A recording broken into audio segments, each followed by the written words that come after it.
Hello नमस्कार। आज आपण बनवणार आहोत गावरान वांग्याची रसाभाजी। त्यासाठी मी इथे 7-8 वांगे घेतलेले आहेत, छान फ्रेश आहेत, त्यांना स्वच्छ धुवून घेतलेले आहे। आता इथं मी एका वाटक्यामध्ये पाणी घेतलं आहे, त्यात मी 1 चमचे मीठ टाकते। आपण हे मिक्स करून घेऊया।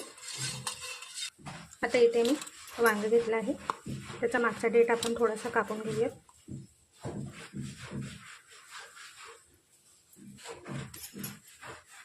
इथे मी सर्व वांग्यांचा मागचा भाग कापून घेतलेला आहे। आता आपण त्याचे 4 भाग करूया।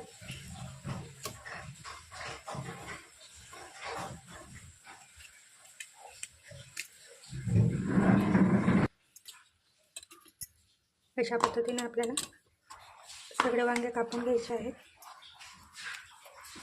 सर्व वांग्यांचे उभे काप करून घ्यायचे आहेत। आता हे वांगे मी लगेच या मिठाच्या पाण्यात टाकते, जेणेकरून वांगे काळे होणार नाही। अशा पद्धतीने मी सर्व वांग्यांचे उभे काप करून घेतलेले आहेत। आता मी खलबत्त्यात हे 10-12 लसूणच्या पाकळ्या घेतलेल्या आहेत आणि त्यामध्ये मी 1 चमचा जिरे घेतलेला आहे। आता यांना मी जाडसर ठेचून घेते। आता मी गॅसवर कढई ठेवलेली आहे, त्यामध्ये मी आता 3 पळी तेल टाकते।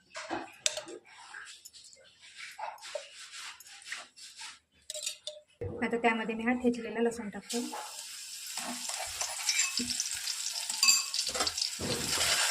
मिक्स करून घेऊया। आता त्यामध्ये आपण लगेच हे वांग्याचे काप टाकूया, परतवून घेऊया।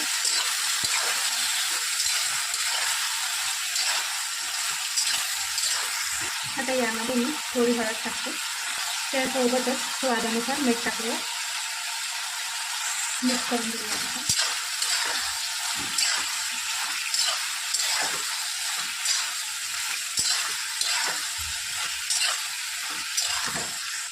आता आपण हे वांग्यांना मीडियम फ्लेमवर झाकण ठेवून 5 ते 10 मिनिटं शिजवून घेऊया। अधूनमधून परतवून घ्यायचं आहे।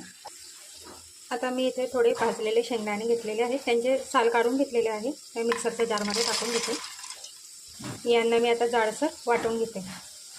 हे पहा, जाडसर असं कूट तयार झालेलं आहे। चला आपण चेक करूया। छान असे वांगे आपले शिजत आलेले आहेत आणि थोडे क्रिस्पी पण झालेले आहेत। आता मी थोडे वांगे बाजूला करते, मध्ये तेल आहे, आपण त्यातच 1.5 चमचे तिखट टाकूया आणि मिक्स करून घेऊया।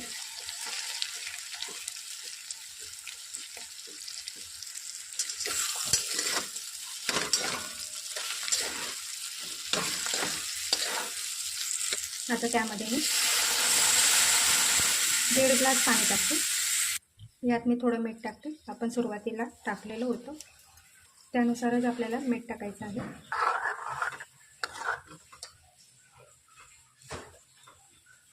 आता मंद आचेवर आपल्याला 5 मिनिटं ही भाजी छान प्रकारे शिजवून घ्यायची आहे। आता आपण चेक करूया। वांगे छान शिजून गेलेले आहेत। आता त्यामध्ये आपण हे भाजलेलं कूट टाकूया शेंगदाण्याचं।